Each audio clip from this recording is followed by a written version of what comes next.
Yo, what is going on, my fellow weaves? Chrono here, and welcome back to the channel.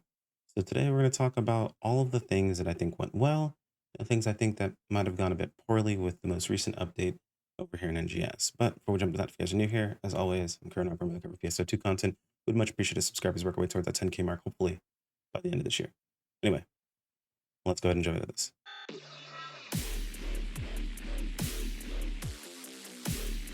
So it's been about a week and some change since the last major update, and I've had a lot of time to let it settle and kind of um, just digest all the changes, the new systems, what I think about them, and things like that.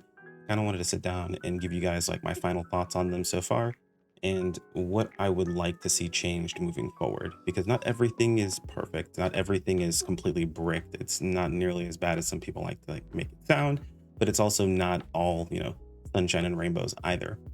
So to start things off, we'll start with the very top of the patch, which is the new update to the story. The story is fantastic. It's probably been the best delivery of a story I've had in quite some time when it comes to PSO2, which isn't a huge bar to cross, but it has been trending in a positive direction. There have been some pretty cool story moments that I've enjoyed um, over the course of our four regions, but nothing really made me feel like I was in a PSO2 or a Fantasy Star storyline more than the most recent patch. And it was a few things that kind of gave that vibe. A big portion of it was delivery, the way they decided to go ahead and give us the story. We went back into an instance, we went to a new region, a new area, we explored that new area. There was kind of like a teased boss fight in a sense. I mean, it was also kind of the first time we learned about our actual real big bad, which I've been saying for the longest time. We don't even know who they are yet. The people that feel disconnected from the story, it's totally reasonable because there really hasn't been much of a story for you to feel connected to.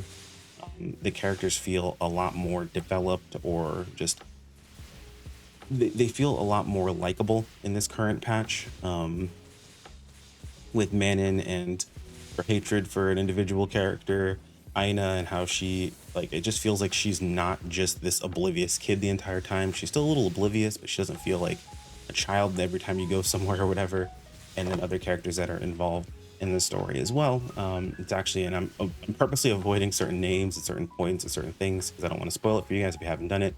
But please, for the love of God, go do it because spoiler warning is up on my channel, by the way. So, well, spoiler embargo is up over on the streams, meaning that we will talk about it on stream. And I don't want to spoil you if you haven't seen it.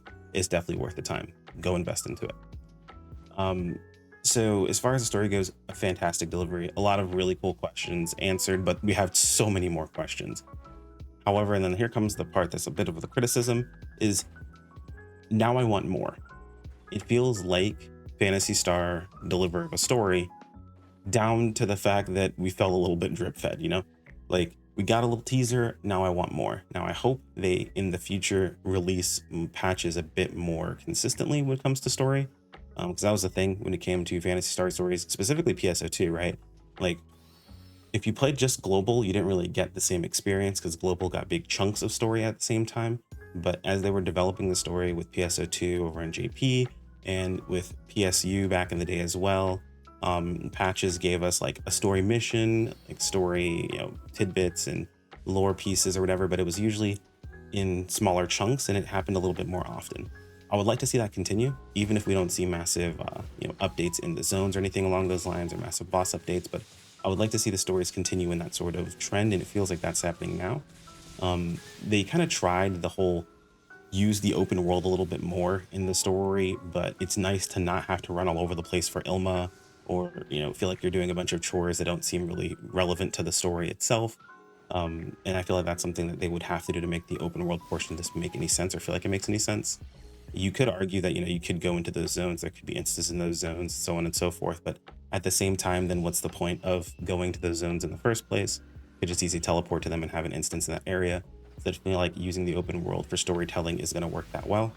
I thought at first, personally, like that was kind of where I was in the camp of like, hey, just use the open world for storytelling possibly, and make it a good thing there. I don't know how exactly I worded it previously, but that's kind of the camp I was in. But now after experiencing it and experiencing this, I like this a lot more. So I'd like to see this be used more in the future moving forward. I get the feeling our next couple story quests are going to have us in the Nameless City quite a bit. So it's just going to be part of it, but I do want to see that expand and grow. And there are implications of a lot of really cool stuff when it comes to Nameless City. So by all means, I am very excited for the future of the storyline and where it's going to be going. And there's small things that like they're very Fantasy Star-esque that I think people have just completely missed. So I'm looking forward to seeing everyone's reactions and surprises when they realize what exactly they've set up and what they're actually doing. Super, super cool. Moving forward, we'll talk about some of the system changes. So I'm going to go ahead and I'll address the elephant in the room. You guys have probably seen my video talking about the EX augment skills and the augment transfer. The EX augment skills, great system, super, super cool. Adds very unique it adds choice to building, where I didn't think you'd be able to add choice to building, right? Realistically speaking, I know everyone always talks about, give us build variety, give us build choice, but at the end of the day, there's always going to be mathematically a correct choice in those situations. The only way you can really offer build variety in most games, in the way that gaming goes nowadays, is utility-based build variety. And you can have choice in utility-based build variety because it matches play styles. And even though damage doesn't, you could say damage would match play styles, there's a correct way and an incorrect way, unfortunately. For most people, it just depends on how much you care about that correct versus incorrect. I know it's going to upset some people, but that's been the case and has always been the case and always probably will be the case with the way that information works nowadays and the way that gaming works nowadays and all these things moving forward. Unless like a massive shakeup happens in the gaming community, I feel like that's always going to be the case. So I like that they've done this instead, which allows you to now push into build variety with these EX augments, because utility is up to you. It's how you use it, and it doesn't affect your damage as heavily.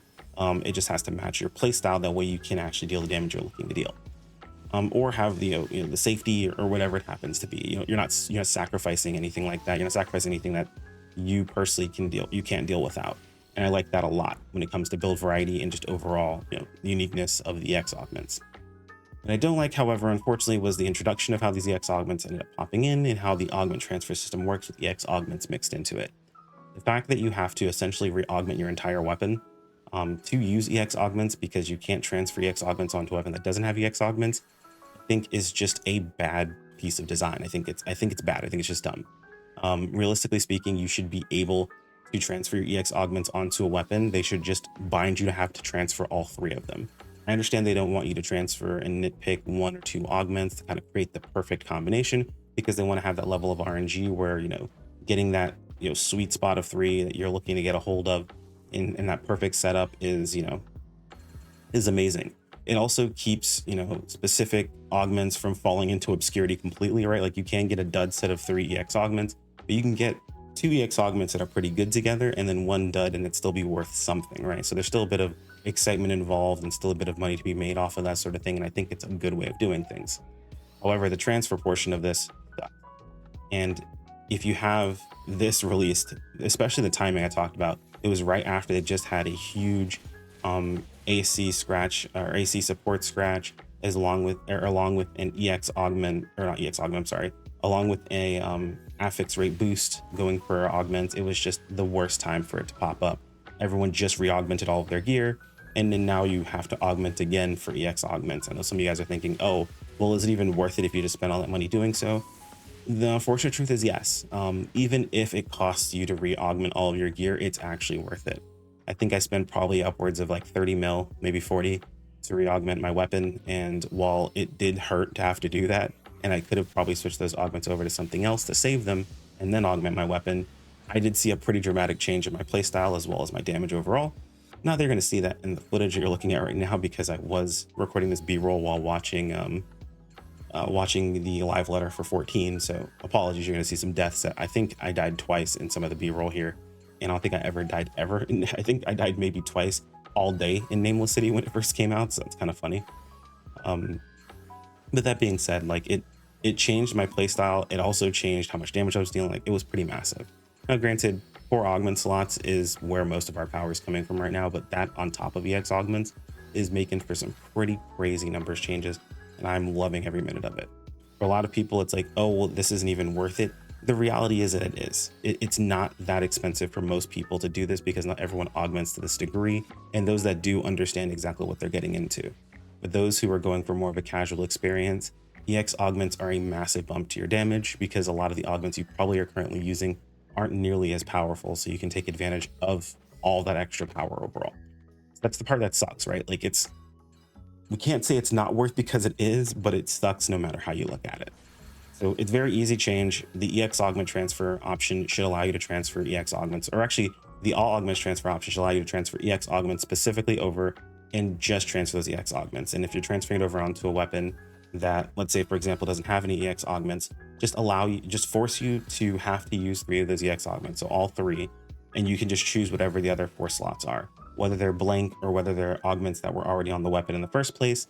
I feel like is totally reasonable for the player. And it creates a fantastic precedent and a fantastic situation where now you're no longer concerned or you're no longer afraid for new weapons to come out. Right now we have a problem in gearing, and I'm going to talk about that in another video, but we have this issue in gearing right now in PSO2 where you're not excited for a new weapon. You're not excited for a new unit. You're concerned because now you might have to start the augmentation transfer system all over again, or the augment system all over again.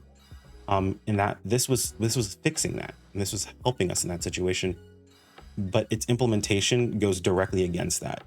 And now I'm concerned if they ever release, like previously I was like, oh dude, it's gonna be really cool when they release EX augments for units. But now I'm concerned about that. And I'm like, okay, because we're gonna have to do this again. And yeah, for like future weapons, this is not a big deal because now we have EX augments on our weapons. But if they ever release a weapon with 4 EX augment slots on it instead of 3, now we have to do this process all over again. It becomes an issue. So it's riddled with problems that don't have to be there and they don't need to exist. And I can understand where they're coming from in some aspect, but you should be able to quite literally transfer over your EX augments onto a weapon that already has augments without losing every slot. Just force all 3 to go over. That's all you got to do. And I think that would be perfectly fine for both the player base and for the actual dev team and for the game to still make money, because you're still going to make money off of the AC scratch tickets and all that things. People have this mindset that this is a money play, but honestly it works directly against it, and I explained that in my other videos, so I'm not going to go into it here, but it's a silly notion. I think it's just poor implementation overall. So it can definitely be fixed, it definitely can be better. I'm looking forward to being better. The augment transfer system, that just works. That's cool. We can transfer augments over from one weapon to the other. We can get our tickets, they're not too difficult to get. I think I have enough to already have one for my next weapon anyway, so we're good to go there. And then it's 1 out of 3 for units at this point, so super cool. I'm looking forward to that hopefully getting changed in the future, but we do need to offer feedback. And like I've always said, please offer feedback, but do it in a way that you're going to actually want to listen to it if someone was telling it to you. It's the easy way to get ignored is just to scream at someone. You might get hurt eventually, but realistically the damage has already been done, and in most cases it just gets overlooked. We all want it to change, we all want it to be better. Let's do it in a way that it's going to actually happen. Continuing the fighter changes. So I know fighters aren't really happy with all the changes because from what I understand, it doesn't address some of the issues with fighter, but from what I read, the changes are in a positive direction. I keep like, it's weird, right? Because from casual fighters, they're enjoying the changes and things like that, much like Bouncer, even Jet Boots Bouncers, but the optimal fighters and the optimal players are not really happy with the changes because again, it doesn't address some of the core issues. So I'm going to go ahead and go out on a limb here on this one. And this is more of just blind speculation. I don't think this is actually a blanket situation of what's going to be going on. But I think a lot of classes are receiving what they call expansions at the moment in place of what they had previously, which is with the leveling situation, which I'm going to talk about here in a second, where you got like 1 or 2 skills and there were some changes or balance changes with your class overall. And it's a way for them to introduce like the new effects and things like that. I think we're going to be seeing in the future a bit more of a revamp to some of the classes. I don't think Bouncer is the only renewal. I think there are going to be other renewals that are going to be in the mix. So keep offering your feedback, but like the doom and gloom is totally works against it. Fighters from base PS2 will tell you screaming about your class forever. They'd done it forever and nothing actually happened. Though it worked for Braver very quickly, I can tell you Bouncers did it for a long time too, and it took a while for anything actually changed. So just keep offering feedback, keep talking about, what doesn't work, what does work, so on and so forth, so people are aware of it and they can get it pushed forward to the right channels. I'm going to enjoy talking with whoever I talk to about the fighter changes, to see exactly where fighters are coming from and where the issues actually lie, because from what I've seen, it's again in the right direction, but from what I hear, it's not quite there yet. Moving forward from that is the leveling situation. So we did get level 90, and that's kind of something I wanted to touch on as well. Is leveling is no longer exciting. You increase your number, but you don't actually do anything with it. You're not getting any more skill points. You're not getting any more skills. So leveling is kind of cosmetic at this point. Yeah, I mean, yes, technically, yes, you increase your number, so it's not just cosmetic, but like it's not as exciting as it used to be, where we were excited to get new skills and kind of, tweak our actual, tweak our actual builds and things like that. So I would like to see in the future something change with this process, like bring back skill points or small amounts of skill points, maybe bring back new skills with leveling. But I think this whole like expansion situation is kind of mixing in with the whole leveling thing. So I think they need to get past this. And this might be their predecessor to adding a new class or evolving a class or something along those lines. So we'll just have to see what they decide to go with in the future. But it is boring, and I would like to see it changed. I'm trying to think, is there anything else that I missed when it came to this patch? All the quality of life stuff is cool. The creative space stuff is stuff that we never even thought we'd ask for, or that we thought we wanted, but is a really, really good change. The ability to teleport to other creative spaces or your own other creative spaces is fantastic. The ability to still go into creative spaces that aren't actually rented anymore, that you rented previously, is amazing. That means that my wedding space on ship 3 that I had along with Skulls is now available for you guys to jump into and take a look at. We were never changing in the first place. We were always going to have that wedding venue along with the events venue, and now we can always go back into it without having to worry about spending all of the extra AC on keeping it up all the time. And you guys can jump into it whenever you want. You don't have to wait for us to actually have it open. So that's super, super cool. And the ability to jump between spaces with those teleporters, also a great change. I see in the future Skulls is probably going to work on some form of a child garden that's her own separate space. And we can do that now in one of the AC rented spaces and then just leave it exactly there and then have a teleporter to it, which is awesome. Love, love, love that change. Can't wait to see them make more changes in the future. And again, all the quality of life changes that they've made so far in the game are fantastic. I'm enjoying all of those specific changes, so keep pushing forward those quality of life changes. So things I would like to see moving forward in the future, these are more like future system things or whatever, but auxiliaries still aren't a thing. I would love for the reintroduction of auxiliaries. With the recent update in the story, it actually can be story possible now. So that's super cool. If you know, you know. If you don't, well, it's something for you to look forward to. I'm not going to spoil why that is, but it is now a possibility. So I'd love to see auxiliaries return. It would take care of a very really annoying thing of having to go out and collect materials or minerals or whatever it happens to be. Allowing them to go do that for us, or having them as party members that we can have added in, kind of similar to how Final Fantasy XIV does chocobos out in the overworld, would be super, super cool.